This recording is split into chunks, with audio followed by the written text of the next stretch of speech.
This is the Guardroom Podcast, Episode 8. I'm your host, Ben Boyle. Today's episode is a conversation with two outfit commanders, James Wilkey from G-1 and Kyle Pate from Squadron 16. They're both good friends of mine and some of the best commanders I've had the privilege of knowing. I wanted to sit down to talk to them about their experience with core leadership at an outfit level. This episode seemed relevant with all of the core leadership positions having just been announced. If you're a rising commander or first sergeant, I would highly recommend you give this episode a listen. These gents have great wisdom to offer and plenty to learn from their experience.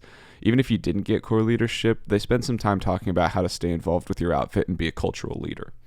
I don't usually plug old episodes, but while we're on the topic of new core leadership, I'd highly recommend going back to listen to the Matt McGee episode. It remains one of my favorites to this day, and all of the rising core leadership can learn a lot from Matt, James, and Kyle. I hope you all get as much out of this conversation as I did. If you enjoyed this episode, please consider sharing it with your core buddies. The best thing you can do to help this podcast grow is just getting it out to a wider audience. With that being said, let's get into the show. Howdy, my name is James Wilkey.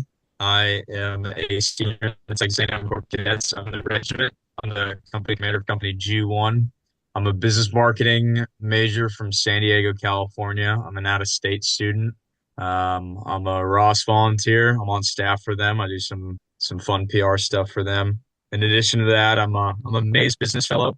That's like a business honors organization over at the Mays Business School. And we do a bunch of outreach and like case competitions and stuff. And it's awesome, man. I love being in the Corps. Sometimes it gives me a headache, but I love it. Awesome. Kyle?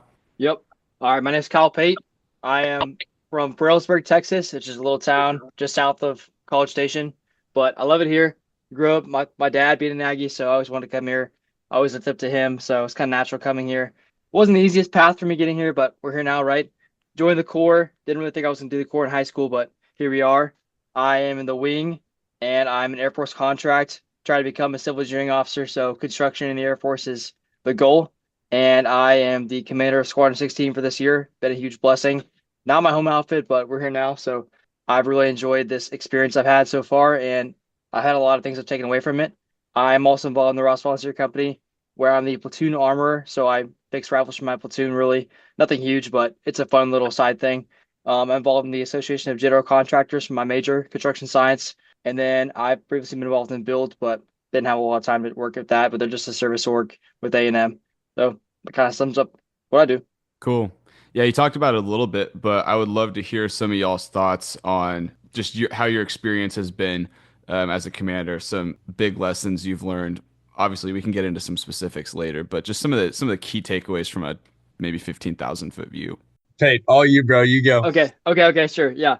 I would just say really just being decisive, because if you're not decisive, your people really are just like, hey, what's the plan? What's going on? And your people want to see you be decisive, because if you don't radiate having a decisive attitude, or just if you're not decisive in general, your people can see that and they're like, man, what is this guy doing? Why is he not making a choice? So that was one of the biggest things I learned like day one, especially being a transfer CO coming in from another outfit into this outfit I'm leading now. It was really just interesting coming in and becoming the CO of that outfit, because you don't really know the culture. So it's hard. You don't have that aspect to help you. Whereas what I'm trying to say is if you come from an outfit as a fish and you're in that outfit the whole time, and then you become the CO of that outfit, you have a big advantage over a transfer CO. Really just, yeah, being decisive is one really thing that comes to mind right away.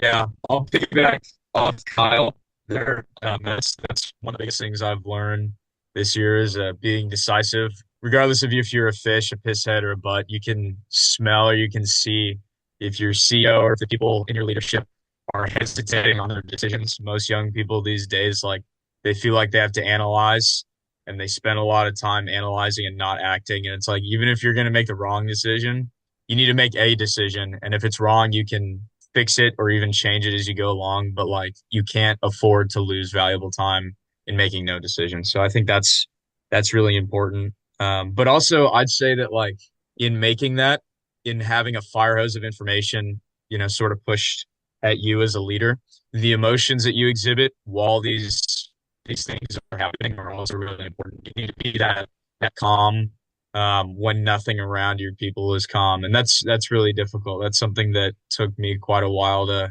I don't think I'll ever master anything, but it's something that I've definitely improved upon, and I've definitely worked with being able to be calm and make a decision while everyone else around you may be losing their head or losing their cool. I think that's important because people look to you and they're like, all right, well, is Wilkie panicking or is Pate panicking and if you're not, then like people around you like, okay, well, it can't be that bad if they're not panicking or something like that. So just being able to like show them that like everything's under control, even when it may not feel like that.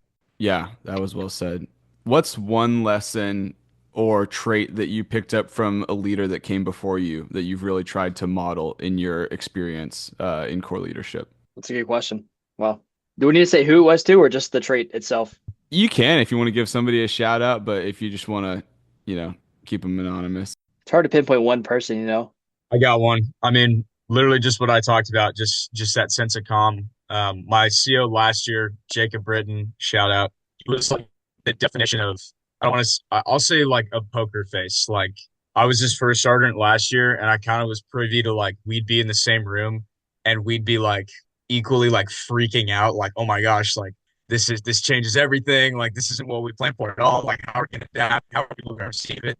And then we'd come up with a plan and we'd go out there and like just straight face. Like you couldn't tell anything, no emotion. He's like, all right, this is what we're gonna do. And he would be able to execute no problem. And I'm like, wow, like that. That was something that was like really inspiring to me because I'm like, wow, like I've seen him on both sides of the coin. It's time to act. It's business time. You can't afford to let emotion get in the way.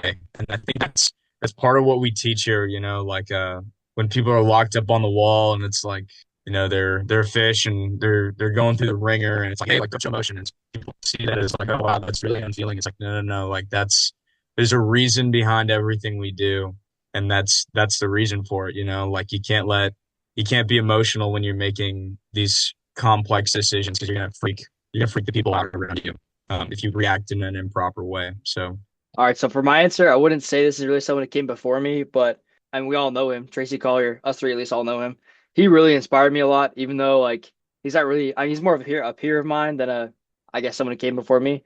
But he was 21's first sergeant last year, and last year I was in 21 with him. And I really think that he taught me on how to look at things from an outside perspective before I make a decision because he's really good at looking at all the facts or at least like gathering a lot of information. Not too much, like we talked about earlier, but just enough to know when it's right to make a decision. And I could see that in him. He's really good at just looking at all the whole picture and taking a step back, which is really important before you just make a choice out of a quick decision. Because if you just make a choice and you don't think about it, that could be bad, right? He's really good at looking at a decision and saying, okay, what's all the facts? What do I need to think about first before I make the choice? So I really respect that about him and simple but effective. It really helped me so far. So sorry, I'm going off track here a little bit. I got another one though. I think it's easy like to be in the responsible role of like leadership to sort of like lose sight of like what's fun. The Corps is a fun place with fun people. I think one of my seniors last year, Tyler Zapalak, definitely taught me that. He had a little bit too much fun in other ways, but he was always sort of our morale officer guy, and he just sort of just reminded everybody all the time, like, hey, like, look, like we're here to train, but we're also here like for each other. We're here to build each other up.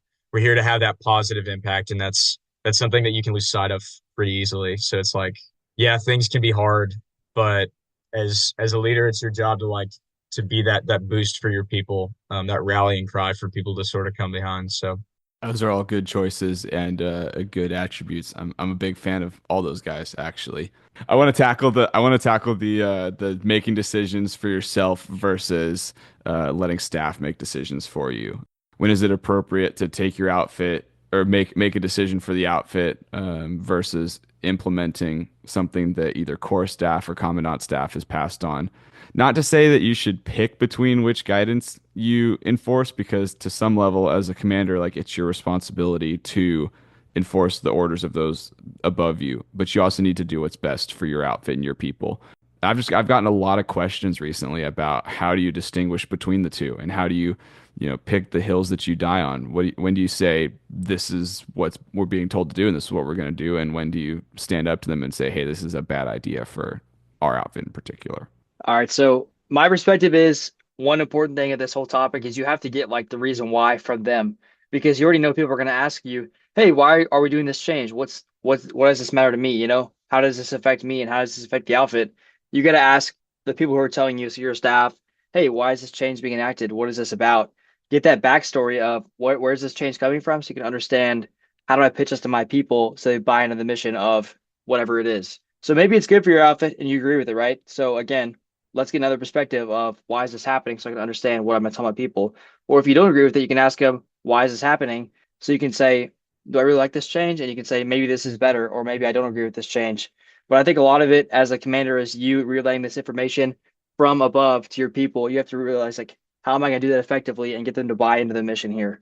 Yeah, I think Kyle hit on the main thing, and that's the biggest problem as a commander is like explaining why your people, especially when there's not a lot of good reasons why. I think at least Red Staff for me has done a really good job this year of like leading with why, mainly because like we just started asking like, hey, like I'm gonna look like an idiot if I tell my people the reason that you gave me.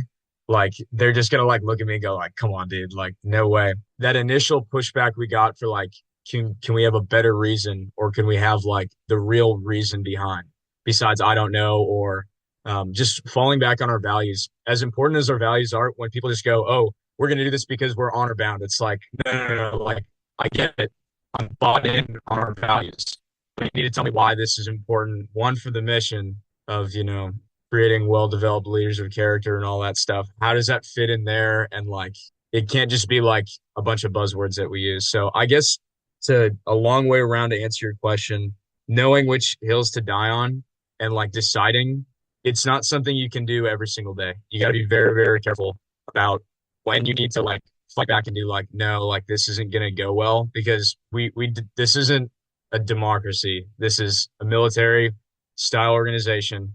If you're told to do something by your commander, it's like, okay, usually they tell you, jump, you're supposed to just say how high and just get it done. But usually, if the why is not good, there'll be a lot of pushback. Like, I can't bring this to my people. This isn't thought well. This isn't thought out well enough.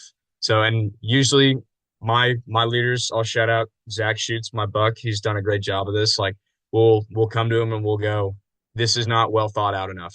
Like, we need more of a good reason. And he'll go back to Jordan and a bunch of other guys, and they'll usually give us an adapted plan or a different plan or something like that they will give us something better for us to bring to our people, which just shows they're working for us, which is really important. So I would say there's one example that comes to mind from earlier, like last semester. Some of my people don't always have the best haircuts, and that's something I'm trying to work on. Is like we had a meeting with everyone, and it didn't go over perfectly well, right? Because we are getting complaints about, hey, your guys in your outfit don't have good haircuts. Like it's been said to me a couple of times now. So we had a meeting with everyone in the outfit meeting, and we're like, hey guys, be honest with yourself. Get a haircut if you need a haircut. But we can't be giving these complaints because it makes the outfit look bad, right? We're not trying to be a bad outfit. So people did just heard like, oh, it's for money for me, right? Which I guess I can see it that way, but you have to get your people to understand like we're trying to make the outfit look good. It's part of the image. We're in a military organization. You signed up for this. And this is like the fish were like, okay, we'll do it, right? But it's the upperclassmen who were like, I don't want to do that. Because like it's kind of weird how that happens. But I guess once you're upperclassmen, you're like, I can do whatever I want in a way. It's kind of the general consensus you kind of start to pick up. So you have to get the upperclassmen to buy more than the fish are, and the fish have been there less time than the upperclassmen have been there. So it's kind of a weird concept, but really, yeah, just as simple as it is, just trying to get my people to get a haircut. But that was kind of a battle. But now it's better. It's better than it was. It's not perfect, right? But it's better than it was before. So simple example, but it's something. All right, taking a little bit of a left turn out of the straight leadership policy. I've gotten a lot of questions on how do you get to where you are, not philosophically, but the actual mechanics of what's the leadership process look like. Is it straight guide on first sergeant CO? Like that's the only way to go. What's the application look like? The interviews, obviously. There's some stuff that you don't want to disclose because it's just better to experience it. What are y'all's thoughts on the leadership process and leadership selections in the Corps, and how somebody who's an aspiring leader could put their best foot forward? it's a good question. I got close to triple crowning. I did not triple crown. I was not the guide on. I was on guide on family. Then I became the first sergeant, and then I became the CO of G-1. So for some people, at least for some outfits, a pretty clear-cut path is like, oh, well, if you do this and you do that, give big roles, you're able to get the top spot, to get the diamond or whatever. That's not always the case. What worked for me was just being useful, just realizing that no matter what position you have, if you take into account that you can have a positive impact on people instead of acting out of, I need to do this because I want this, and acting out of necessity for the people around you. Um, if you really, really work with them and you take them under your wing. I was just an FTL and I had one fish in my fire team, and he was a handful. He was all I needed to fill my week and make me plenty busy just looking after this one guy. But there's a reason why they gave him to me, because he was kind of a train wreck, and they're like, yeah, he's gonna drop in 2 weeks. So like let's give him to Wilkey and we'll see what he can do. And he got rest. He's not anymore. Wasn't a fit, but like I'm really proud of that kid because of what he was able to do. And if you show good results and good practices, people are watching. The bulls and the advisors, they see like who are the problems and who are like the, as General Michaelis referred to last year, the warriors, like the people really putting out and making a difference. They see that. If you accept your responsibility and you really make a difference, people are going to notice that. And that's one part of it. That's one part of it. Doing the right thing, just taking on extra responsibility, but also knowing all the people who make those decisions. I'm not saying like kiss up to them by any means, but like a big thing is like, how visible are you on the quad? Just that can just be whipping out to people. That's why we do it. You just need to meet people. It's networking. It's talking to others. It's seeing how you can help out a brother in need or a sister or something like that. It's just being an Aggie. That's part of the deal is just knowing everybody around you, because chances are like they may need your feedback, like, hey, I'm really struggling with this. Guess what? You can help them. And they're going to remember that. They're going to go, wow, like, Pate had this really good idea and I needed to implement. But if he never whipped out to me, I never would have known. So I'd say that's a big thing, like doing right by yourself and other people, but also like lending a helping hand. It's going to open so many doors to the brown belts out there. Talking to your advisors. I was scared of my advisors. As a CO, I'm scared of them for other reasons, but they're really nice people. They're here to help you, and just go introduce yourself. Like that's their day job. They're here to help out people. So yeah, just go introduce yourself, and they're gonna think that's really professional, dude. Yeah, kind of spinning off that, I think a lot of people are scared of the advisors in a way. And I don't think they mean to be that way to others, but they probably do wish more cadets would come talk to them. I'm sure they do. And yeah, at one point I was kind of scared of them too. But again, I think just being friendly and is something that people overlook. But yeah, if you don't have a network on the quad, part of the game is going to meet people and having a network because people can vouch for you. People can say, oh, that guy's a good guy, or I just don't know him. So I don't have anything to say. If people don't know you, then they can't say you're great or that you're maybe not so great, right? But if you get yourself out there, you get to know people, you can get your network up. And as some people say, your network is your net worth.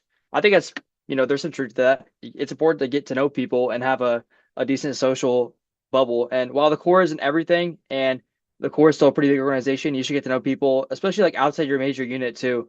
Because some people just stay in their major unit, they don't really like expand outside ROTC or maybe their org or their special unit, or they don't expand outside their outfit. Okay, yeah, so what? But you don't make lasting connections, I think, if you just stay inside those bubbles. Maybe you do, but not as many. You don't know. You don't know until you try, right? And back to that first question of Triple Crown, I wasn't guide on. I wasn't first stars on my outfits. I came in as a transfer, so really the outfits that I was in, they already saw the leaders they wanted for those spots, and I wasn't. Not that I wasn't considered, but I mean, I think I didn't have a whole lot of time to show myself, and so really, I had a lot of development my junior year. So not really getting a chance to be the guy on my first sergeant didn't make me mad, but it made me look to what was next for me. Like what was next for me in the Corps? What could I do? And so I was really blessed to obviously get this spot. And I was a little shocked to be given a spot as a transfer CO because I wanted to be CO of my own outfit. But really having that external vision, this kind of off topic from the question, but really having that external vision of coming to a new outfit and having it in perspective really helped me. So kind of a random note, but even to the guys who maybe get transfer CO spots, I would say definitely take it. Like it's a huge opportunity, and don't do it just for the diamonds, but do it for the people you're serving, right? So like even though I was leaving my buddies and I was leaving the people I knew, the call to service was more appealing to me than just saying no to the opportunity. So yeah, it's possible to do it. If you're not, don't let that not make you apply, right? That's one thing I'd really encourage. And just yeah, be confident, be social. I'm not the most social person in the world, but I went and met people, and I got lucky to be in a couple of outfits where I met other people, so that helped me. Yeah. Someone who just came to mind all of a sudden, Sarah McMurray, shout out. She was a chaplain in her outfit in S1, and that was my sophomore year. And then by my junior year, she was a battalion commander. So she made the jump like I don't know, that's a huge jump. You're like a low level junior, like near the bottom, and then you're going all the way to two diamonds in 1 year. And she did that just because she showed people she cared and she met a lot of people. So just like I thought that was always really inspiring. It doesn't matter what rank you have right now. If you show people you care and you're capable of making a difference, people recognize that. So So I think I got a really unique opportunity here to talk to a triple or almost triple crown and a transfer leader at the same time. I would love to hear what advice y'all have for rising leaders based on your experiences. So Pate, speak a little bit to the transfer guys who got picked up for a position in something outside of their outfit, and then James for somebody who's just been there and been doing the same thing with the same guys for 3 years, and that experience of stepping into a leadership role. With a transfer perspective, again, don't say no. Take the opportunity. I had a couple buddies.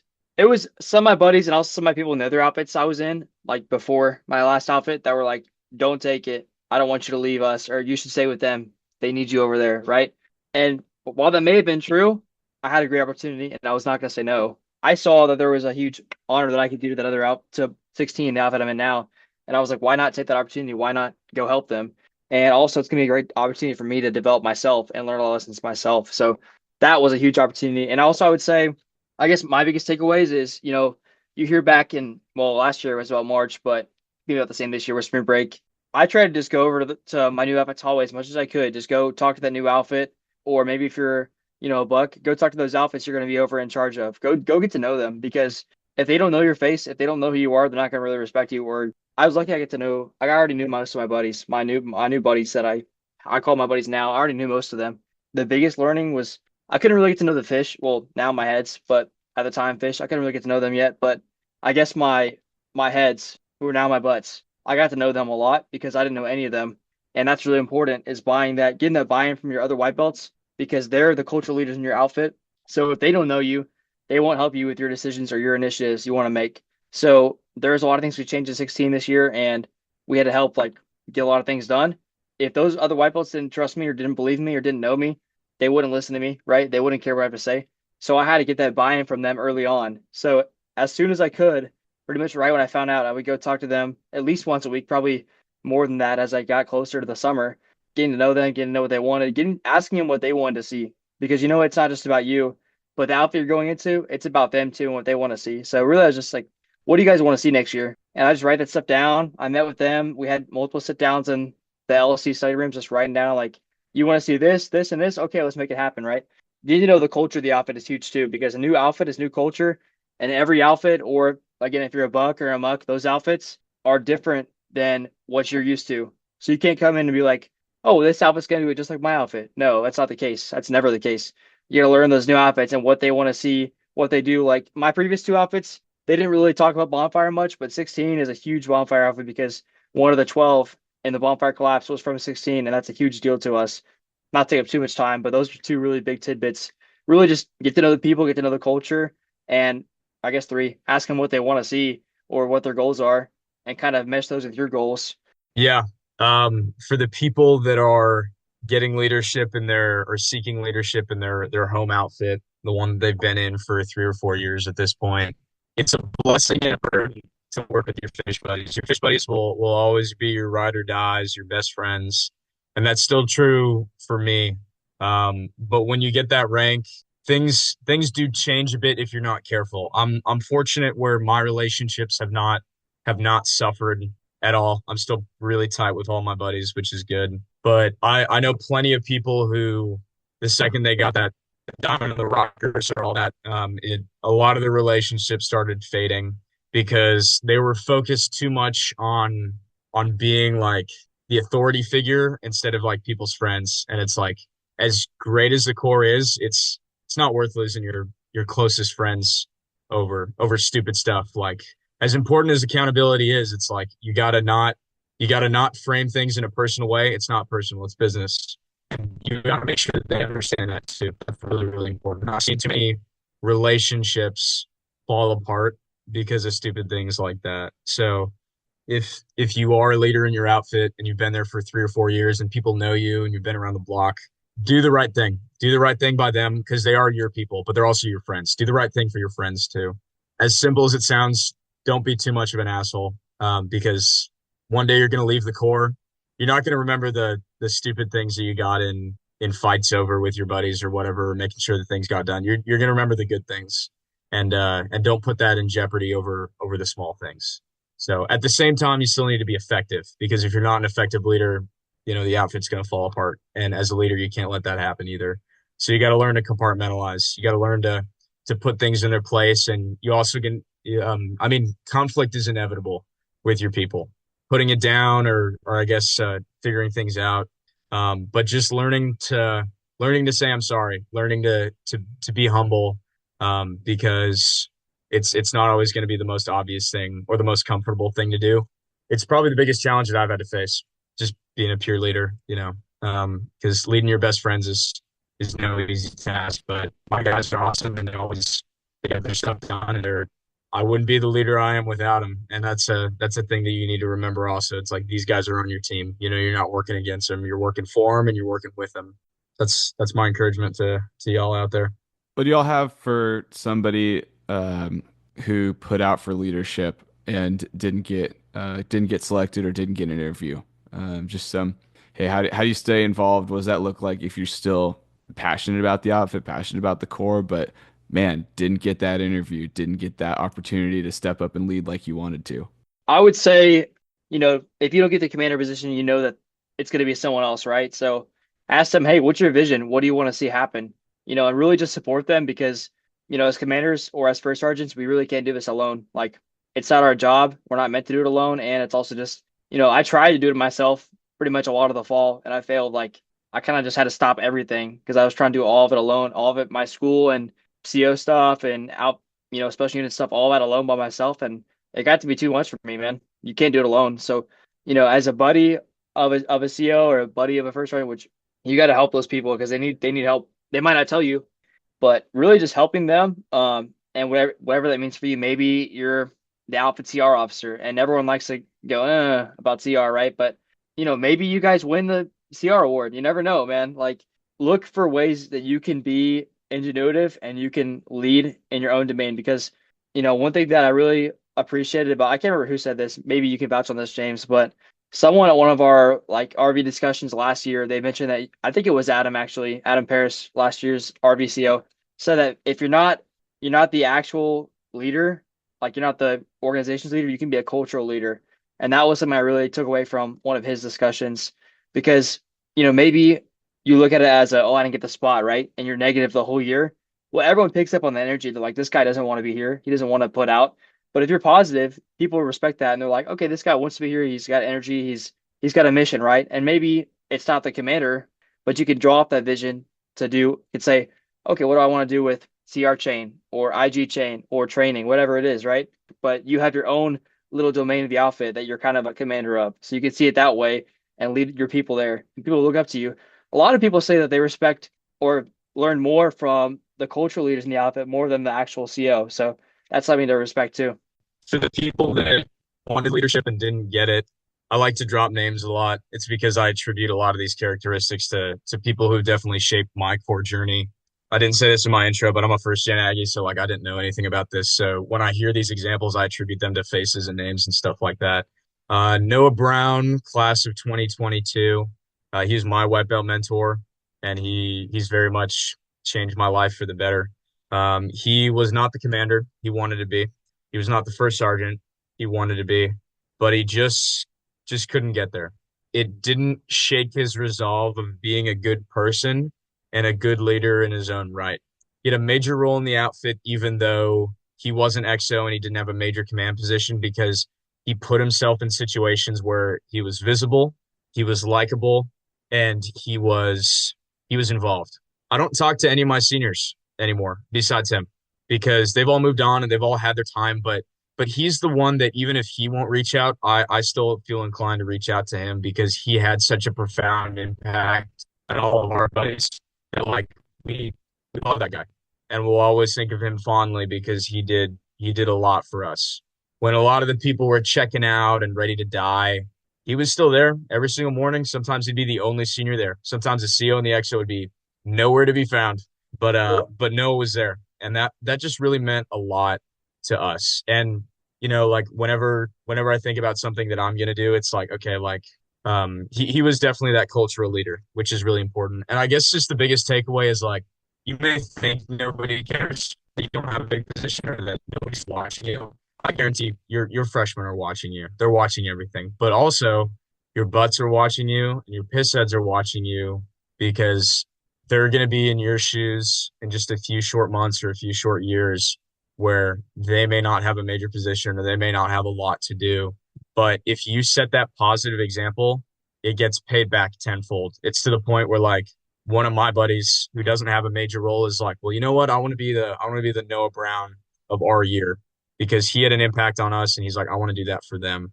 I know it's basic. People say this in Psalms all the time. You can always be a leader, and I know that some people groan at that, but it's true. People groan at the true things because they don't like to hear that. A lot of people just want to drop pack, but you can't, because people are counting on you, even if you think that you don't have an important job, you do. And it's funny that Pate talked about CR, because Noah Brown actually did win us the CR ribbon that year, because he just took CR in a very funny direction, and it ended up that we won that year. That was the first year they had the streamer, which is really funny.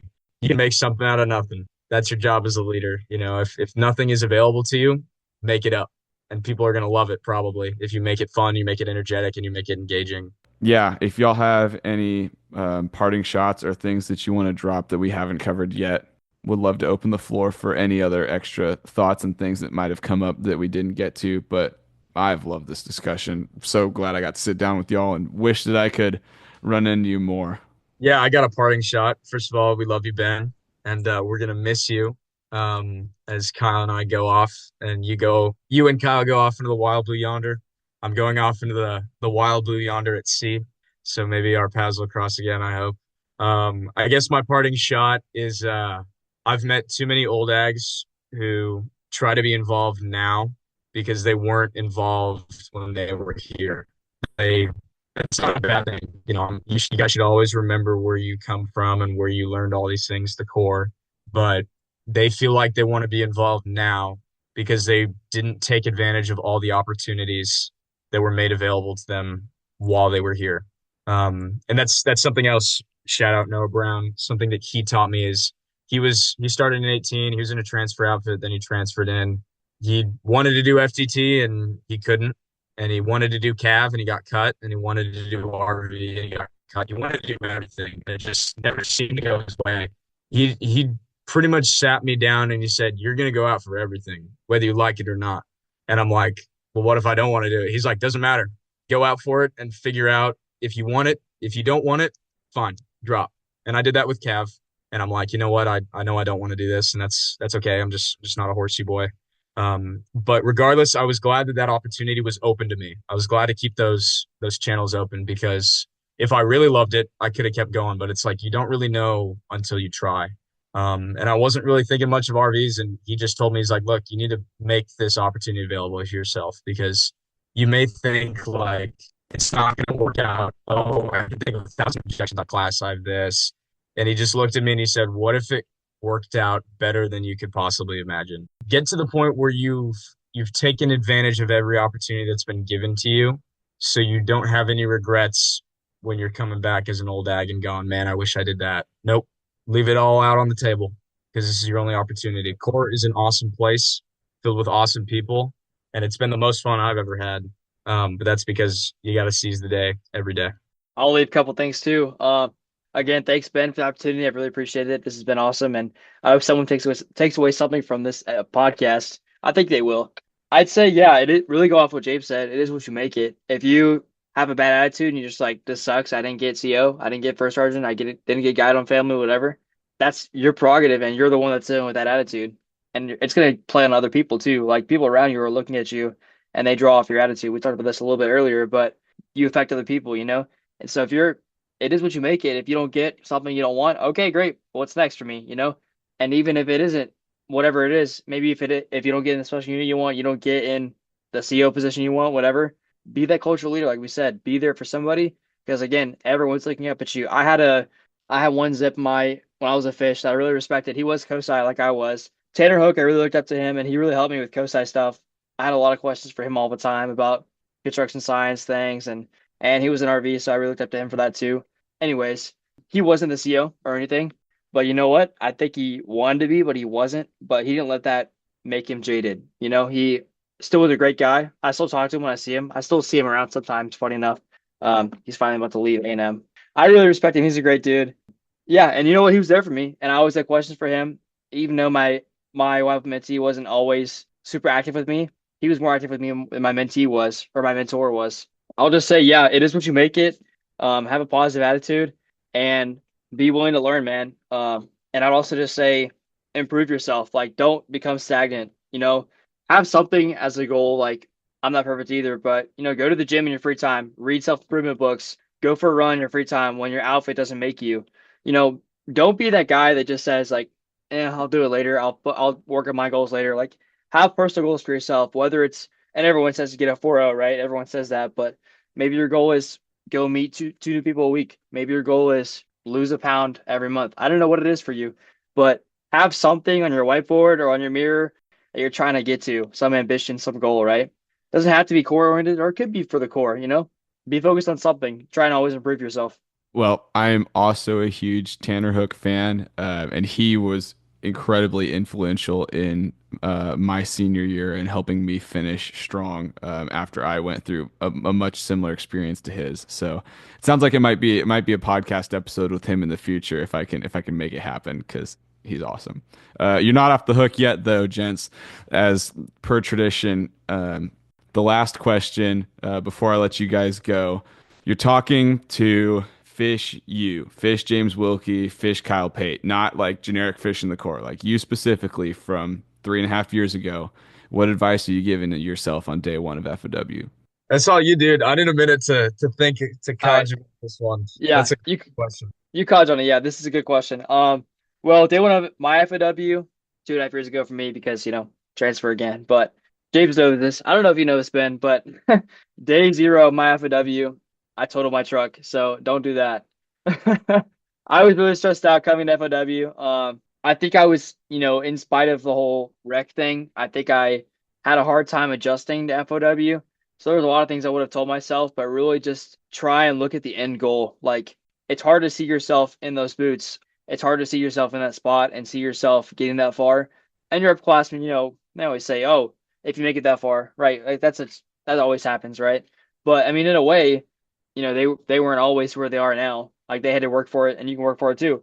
If you want it bad enough, another thing I would tell myself is like, if you want it bad enough, you'll get there. Just like put the work in every day. It's easy to give up. The easy option is just like, okay, maybe after your brass or even before, I'm giving up a bunch of give me the pen, right? It's easy to just throw a towel in, and I would just say really just focus on the end goal, focus on where you want to be. If that's ROTC contract, great. If not, if that's maybe business like James, great. And two things that my dad always says, so he has a lot of phrases, but two of them that he always told me was what gets measured gets done, and plan your work your plan. So, you're planning your workout and then you work out your plan. So just like have a plan and do it. And then what gets measured gets done. So, as you go through that plan, measure it and see where you're at. Like, how am I doing? Do I need to tweak things or are things going well? You can apply this to the core, to life, to anything, right? So that's really what I would tell myself. Yeah, I guess I'd tell myself, I kind of touched on this earlier, what was told to me my second semester freshman year. And that's just one thing about the man you could become. That's something that I think a lot because it's like, okay, you have a name like Kyle was talking about. If you focus on that, think about who you want to be, and then guess what? Only you're gonna make it happen. But also when it comes to having those dreams, there'll be doubts. There'll be doubts like, oh well, I can't possibly be in the core. I was an hour away from signing punch papers my third weekend. I was going through it. Like my dog was really sick and he eventually like died my freshman year. Like I was just really going through it. Like it was rough. And like I was the first gen. I was far away from home and didn't understand why these people were yelling at me or like what all this stuff really meant. And I couldn't really picture it because I wasn't working super, super hard at it until the second semester. And then what what was eventually told to me was like, oh wow, like I'm coming up with all these doubts. I'm coming up with every reason why I shouldn't be here. And then eventually what was told to me was you need to picture it like it could work out better than you could possibly imagine. I know I touched on that earlier, but that's the biggest thing that I've probably taken away from this experience, in addition to a lot of other things. But personally, it's all about the way that you see it with your vision in your mind. If you only see doubt, you're going to be a doubtful person. If you only see hope, you're going to be a hopeful person. If you have a healthy mix of both, then you're going to be a well-balanced person. So it's up to you. You control the keys to what you want, and you're the only person that's going to go get it. Nobody else is going to save you. Nobody else is watching. It's on you. So go make it happen. Love it, guys. That was awesome. I needed that as I've been thinking about my own leadership and the opportunities in front of me. Just so many tidbits that I have like tuck that one away for later because I know I'm going to need it for sure. Yeah, gents, great conversation. Thank you so much for taking the time out of your schedules to come talk with me. I really appreciate it. I hope somebody gets something from this podcast. I definitely enjoyed it. Thank you, Ben. We had a lot of fun. We love you, man. Thank you, Ben. I appreciate it, man. We love you, bro. Appreciate the time.